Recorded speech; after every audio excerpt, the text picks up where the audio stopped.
Hamish Campbell. I've been an activist for the last 30 years doing grassroots media. I've lived through many generations of radical media which has really changed the world in its time. We're presenting the reboot of the global indymedia project based on the open media network technology.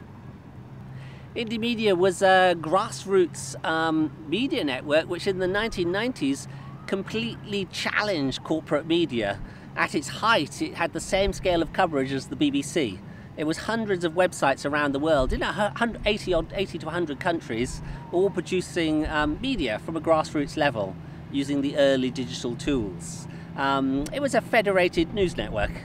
There's many reasons why it failed. There's the mainstream ones, which I'm not going to go into because we don't have power over those, but we do have power over the internal reasons why it failed. Probably the main reason was that the movement it was based on, the anti-globalization movement, simply passed on.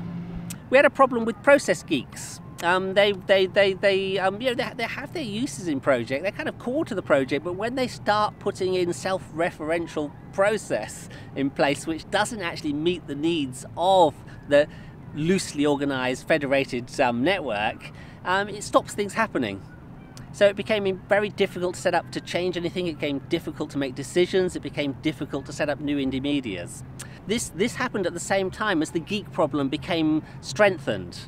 The internal process ossified and became impossible to manage, and then we had the geeks who were running the core project.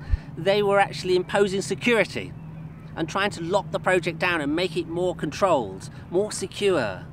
And this security actually fundamentally broke the project.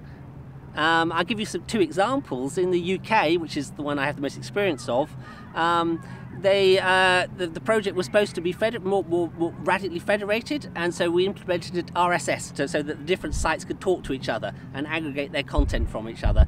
But of course, they had to do better. They didn't use standard RSS, they did an improved RSS which talked to nothing else.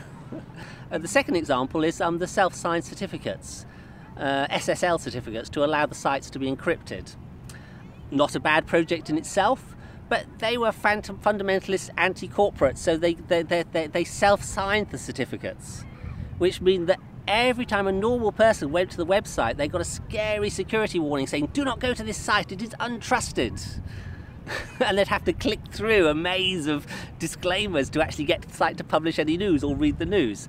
A disaster. And because the process was so ossified and so broken, there was no way of reversing this.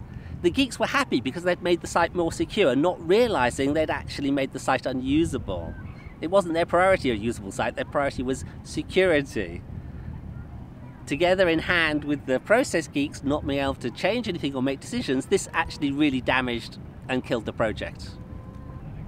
In indymedia, you can see two indymedias. You can see the early open indymedia and the later closed indymedia. The open indymedia was hugely successful and took over the world. The closed one shrunk and died. So I'm concentrating on rebooting the early indymedia, and I'm basing this on 4 opens, which is simply open source development codified.